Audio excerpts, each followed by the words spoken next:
watch the clock. Like right now, by the time you finish listening to this exact thought, you are seconds closer to your end. It's a terrifying thought, honestly. Right. I mean, we all know time is finite, but what if you had a literal glowing clock embedded right under the skin of your wrist? And it's just displaying exactly how many years, days, and seconds you had left. Yeah, just ticking down for everyone to see. Exactly. Welcome to a brand new deep dive. Today, our mission is to explore this world where theoretical physics, dark academia, and secret societies basically violently collide. We're looking at excerpts and notes from this really fascinating debut novel by Yahya Vance called The Calculus of Ivy and Ash. That's a good read. It really is. It builds this world where time isn't just money. It's a literal biological currency that you can steal, hoard, trade, and even weaponize. Okay, let's unpack this because the premise of the institution at the center of the story, the Valmont Lyceum, is completely wild. Oh, it's an incredibly vivid setting. And, Vance treats the Lyceum not just as a backdrop, but almost like an antagonist in its own right. Yeah, it's practically a character. Right. So we're taken high into the Swiss Alps, just freezing, jagged peaks, completely isolated above the clouds. And to the outside world, Valmont looks like your standard elite finishing school for brilliant minds, Gothic architecture, ivy covered stone, all these prestigious alumni. But that's just the PR, right? Totally. As soon as you step onto the grounds, the illusion just completely shatters. It's essentially a slaughterhouse, but the blade is made of seconds and minutes. The mechanics of how they extract those seconds are absolute nightmare fuel because right in the Great Hall of this school sits the Grand Orrery. Oh, that thing gave me the creeps. I know. It's described as this massive golden glass titan of celestial gears, and it hums with this deep vibrating note that literally matches the resting pulse of every single student in the building. This is just so unsettling. And the really terrifying part is that when the orrery turns, someone, somewhere in the school, ages instantly. Like there's this scene early on where a student is just, reaching for a book in the library and the floor vibrates as a gear clicks and just boom, a streak of their hair turns silver. Yeah, it's immediate. And into this brutal ticking ecosystem steps our protagonist, Alara Vance. And she's this math prodigy who couldn't care less about the prestige of the Lyceum. She has a totally different motive. Exactly. She's only there because she's searching for her missing brother, Leo. But from the moment she steps off the train, Vance builds this overwhelming atmosphere of temporal dread. Like the train conductor wears a pin of an hourglass filled with diamond dust, and he actually warns her that the bells at Belmont don't ring to mark the hour. They ring to mark the debt. The debt. Oh man, this concept gave me absolute chills. So Alara sits down for her orientation with Headmaster Thorne. And he's sitting behind this desk made of dark obsidian, writing with a fountain pen that literally drips gold ink. So dramatic, but it works. Oh, it totally works. He slides her a standard indemnity form for something called the Founder's Grace Scholarship. She signs it, and immediately this glowing amber clock appears right beneath the skin of her wrist. 60 years. Her biological reserve. Right. And here is the kicker. If her GPA drops below a 3.8, the school reclaims the academic deficit directly from her lifespan. It takes the whole concept of student loans to a horrifying new extreme. Seriously, I mean, I was a solid B minus student in undergrad. If I went to Valmont, the financial aid office would have left me drawing a pension by my sophomore year. You and me both, honestly. But really, imagine instead of paying back cash with crippling financial interest, your actual physical vitality is siphoned away. What's fascinating here is how Vance uses this temporal economy as a razor-sharp critique of institutional greed. It's basically an amplification of things we already see in our own world. Like the wealth gap. Yeah, exactly. Think about modern billionaires investing billions into life extension biotech, while the average working class person is literally trading the finite hours of their physical prime just for minimum wage. Wow, yeah, that hits close to home. Right. At Valmont, you have this elite class, the Kronos Society, who have just dropped the metaphor entirely. They literally consume the lives and the vitality of the young to maintain their own eternal power and prestige. They don't even hide it. No, not at all. Yeah. Headmaster Thorne doesn't view these scholarship students as human beings. To him, they are a biological investment. If they fail to perform perfectly, they're simply returning that investment with their remaining years. And the collectors for this debt are, they're just terrifying. The school uses these enforcers called the Gleaners, and they are these tall, unnaturally thin figures in gray robes wearing completely featureless porcelain masks. Just super ominous. And they don't carry guns or batons or anything normal. They carry temporal siphons, which are these glass tubes filled with swirling black sand. If you're late to class, or heaven forbid you fail a test, they don't give you detention. They strike you with a siphon, and the sand drains your years to dust. It makes the stakes of every single choice Ilar makes a matter of literal life and death. Mm. She is trapped in a system meticulously designed to bankrupt her of her own existence. So, how does she deal with that? Well, most students just put their heads down, and try to survive the curriculum. But Ilar doesn't just run. She fights back, and her weapon of choice is mathematics. Here's where it gets really interesting. Usually in fiction, math is depicted as cold and rigid. It's just the rules, the unyielding structure of reality. But in this universe, Alari uses high level mathematics almost like a magic system. Yeah, she's not casting spells, she's weaponizing physics. Right. Usually math is just equations on a chalkboard, so I have to ask, how does the author use equations to give Alara agency in a world that is completely rigged against her? That is the brilliant subversion of the book. So the Chronos Society, they rely on the rigid, deterministic ticking of a mechanical clock. They want perfect order, perfect predictability, where everything just runs on their artificial schedule. It's like a machine. Exactly. But Alara views the world through a broader lens of universal variables and constants. Mhm. While they use clocks, she uses real world physics like non Euclidean geometry and Ampere's law to find the anomalies in their man made system. She represents the chaos and human ingenuity that rigid systems just cannot account for. We see this so clearly during the Midnight Gala scene. The dress code is obsidian and gold, everyone is wearing masks, and the stakes are terrifying. It's the hour of the harvest. Oh, that scene is so tense. Seriously. The headmaster is asking for donations from the wealthy guests, while those creepy gleaners are prowling the perimeter of the ballroom, literally looking for scholarship students to drain. And Alara is only there because her brother Leo left a map pointing to a hidden lever behind a statue. But the floor of the Great Hall isn't just marble, right? No, it's a massive working star chart that is constantly shifting and rotating. It's a literal death trap. And to get to the statue safely, without drawing the gleaner's attention, she has to blend in by dancing with Julian Blackwood, the headmaster's son. Which is crazy on its own. Yep. And while they are waltzing on this terrifying moving floor, she is doing complex calculus in her head. She has to calculate the floor's angular velocity. I love that part. Yeah, so she's thinking, okay, omega equals delta theta over delta t. The change in angle over the change in time.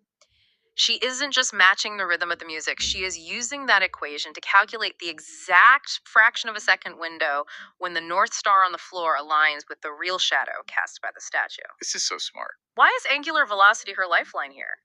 Because she realizes the school's artificial time is flawed, but the constant geometry of the stars is absolute. She literally aligns herself with the cosmos to beat the clock. That tension between artificial human time and natural universal time is everywhere in this book. Like later when Alara and Julian are fleeing through the shifting wing. Oh, the labyrinth. Right, they find themselves in this labyrinth designed to trap anyone who doesn't possess the elite bloodline. And the architecture is actively hostile. The walls are literally groaning and tearing themselves apart, sliding into new configurations to crush them. But she doesn't panic.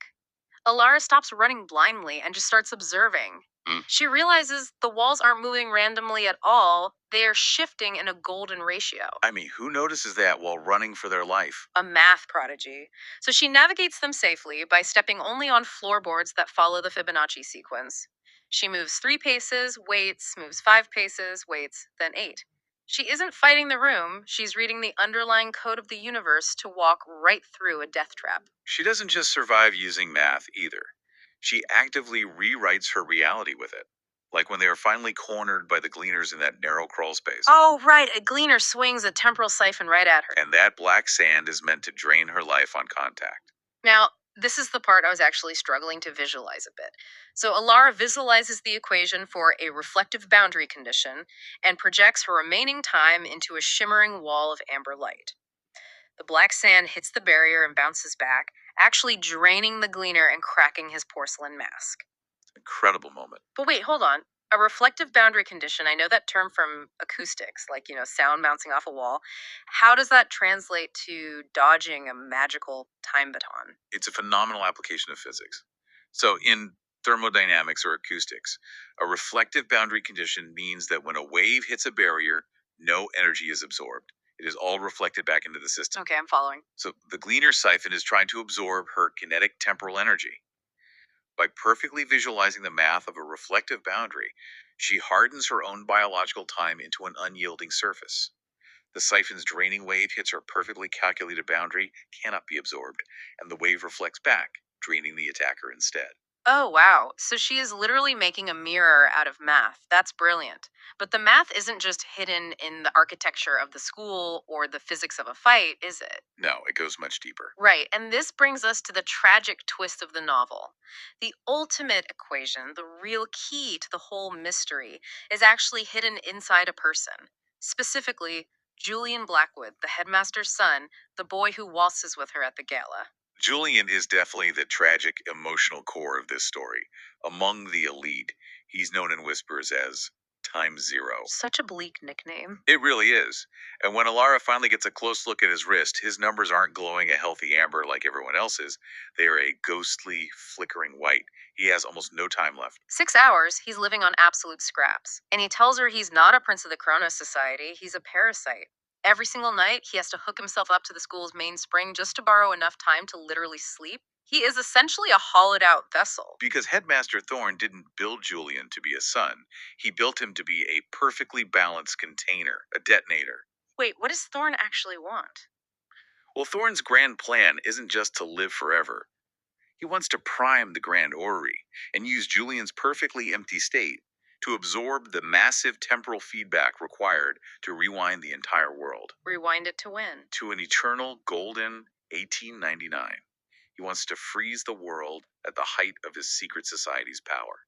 Okay, I have to push back on this villain's motivation, though. I mean, I Yeah. understand the whole trope of the megalomaniacal villain wanting infinite power, but why build your own flesh and blood son to be a sacrificial battery? Is this about preserving his legacy, or is it just ultimate chilling narcissism? It feels almost too cold. I hear what you're saying, and it definitely defies all parental instinct.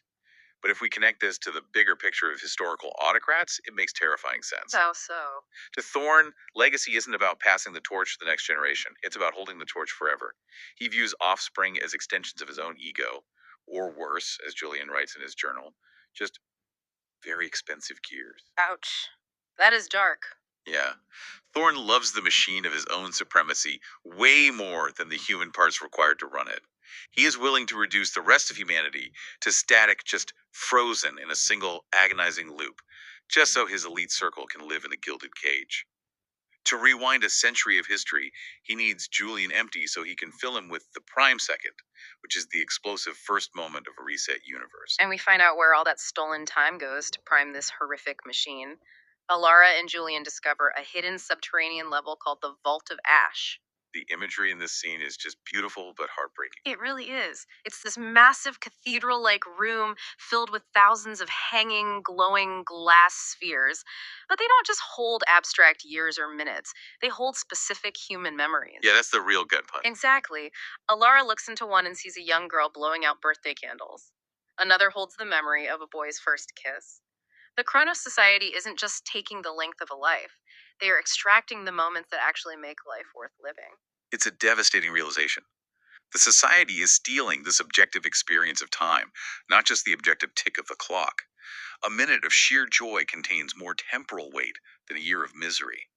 And the society hoards that joy to fuel their machine. And this vault is where Alara finds the ultimate clue her brother Leo left behind, right? Yes, out of thousands of spheres, she manages to zero in on one specific memory by tuning her awareness to a specific mathematical frequency. 432 hertz. I absolutely love that detail. It's the exact frequency Leo used to tune his acoustic guitar back home. She touches that specific sphere, and Leo's memory plays out, revealing that he hit a kill switch for the entire Lyceum inside the one place the society would never look. The heart of the boy who cannot keep time, Julian. Exactly. And this brings us to what might be the most beautiful metaphor in the book. When Alara realizes Julian is the key and that his mere 6 hours are draining away to nothing, she just grabs his hand, and something incredible happens. Their clocks synchronize. Yes. The numbers on her wrist blur with his. She doesn't lose her time to his empty vessel, which is what the rules of the Lyceum dictate should happen. Instead, the glowing amber and the flickering white merge and stabilize. It totally flips the school's grim philosophy on its head.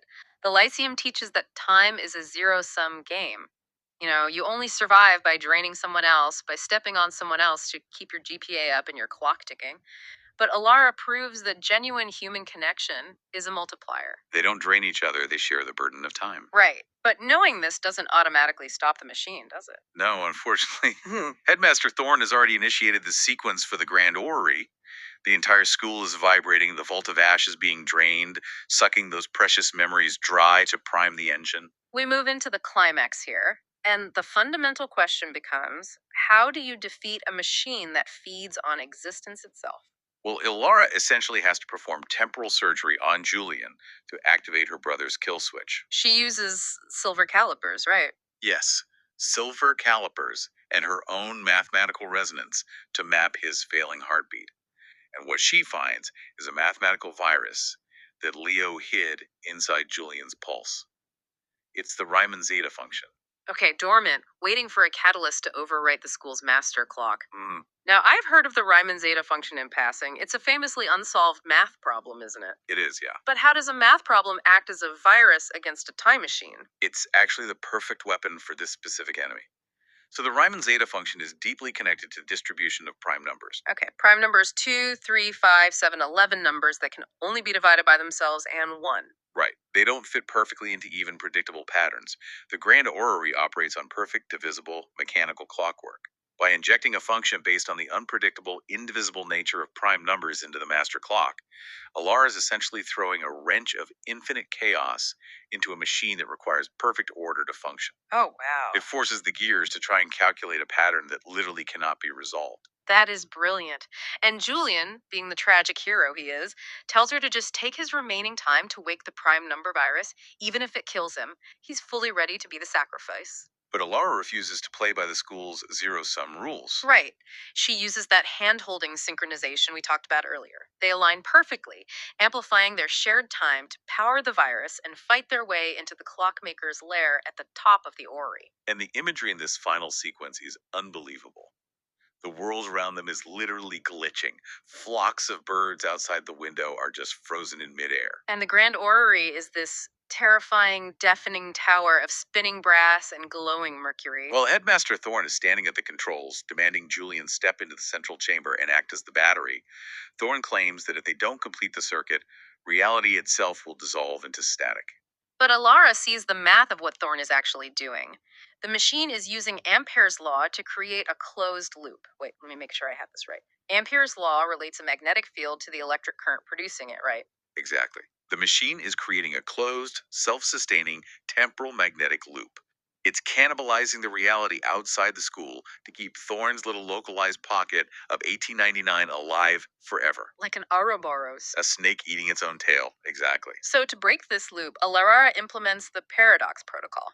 She takes these items called ghost gears and jams them straight into the massive brass workings of the orrery. Now, the book describes these ghost gears as gears that spin in time, not space. I'm having a hard time visualizing that. What does a gear spinning in time actually look like? Well, think of a normal gear. It takes up physical space and rotates, physically moving other objects. A gear that spins in time doesn't move physically. Instead, it rotates through past, present, and future states simultaneously. Oh, wow, okay. So when she jams them into the physical workings of the orrery, she forces a physical machine to interact with a non-linear object. It causes a massive paradox. The machine starts to violently unspool. The solid brass gears begin turning into spectral, melting liquid. And Julian tackles his father to keep him away from the manual overrides. But the machine is still pulling at them like a vortex. It's chaotic. Yeah, and the synchronized connection between Alara and Julian is the only thing keeping Julian anchored to reality, but it's also acting as a tether, right? Yeah. It's dragging them both into the collapsing loop to be frozen as batteries. And this requires the ultimate sacrifice. Alara realizes the final variable to break the machine isn't a gear and it isn't a prime number. It's her connection to Julian. Oh, To completely break the loop, to let the machine die, she has to sever her synchronization with him. She has to let the fundamental law of entropy take over. the equation S equals K natural log of omega, the measure of disorder in a closed system. Yes. By severing their perfect synchronization, she introduces pure, unadulterated chaos to destroy Thorne's perfect stolen order. But doing so means letting Julian fall into the vacuum of his own zero time. So, what does this all mean? It's basically like she needs to pull the plug on a massive corrupt server room that's hoarding everyone's data, except the server room is the space time continuum, and to pull the plug, she has to unplug her own heart. That's a great way to put it. And knowing this, she slams her hand against the glass casing of the central chamber, physically breaking their sync. There is such incredible poetic justice in this 0 hour protocol. In Vance's world, zero isn't just an empty void. As Leo's journal stated earlier in the novel, zero is the point where every possibility begins again. It's a reset. Exactly. Alara allows natural entropy to destroy the unnatural, hoarded immortality of the elite. The resulting localized temporal black hole compresses Headmaster Thorn and his machine into a single, infinitesimal point of history. The highly ordered, stolen time of Valmont collapses into pure chaotic energy. And she does this just trusting, hoping against all mathematical probability that she will find Julian again in the chaos. And that brings us to the resolution, the aftermath. The epilogue opens, and the imposing Valmont Lyceum is gone. It is just crumbling, ordinary stone ruins on a cold mountainside in the Alps. There are no golden clocks, no terrifying gleaners. None of it. Alara wakes up on the normal grass under a normal sky, and she looks at her wrist. The skin is completely clear. The glowing amber countdown is gone. The debt is finally truly erased. She walks to the edge of the cliff overlooking the valley, and there's a man sitting on a moss covered stone. He's wearing a tattered black coat, and he's holding a broken silver pocket watch. And he turns around and he has those same silver gray eyes Alara remembers, but they are older. There are lines on his face. He's aging normally, just like a human being should. And he looks at her and simply says, "You're late, Vance." And her response, asking him, "What time is it?" It perfectly closes the thematic loop of the story. It's no longer about how much biological reserve they have left, it's simply about being present in the moment they are currently in. It's a really beautiful, quiet ending to a frantic ticking clock story. And it brings this whole concept right back to you listening to this right now. We might not have a glowing amber number counting down on our wrists.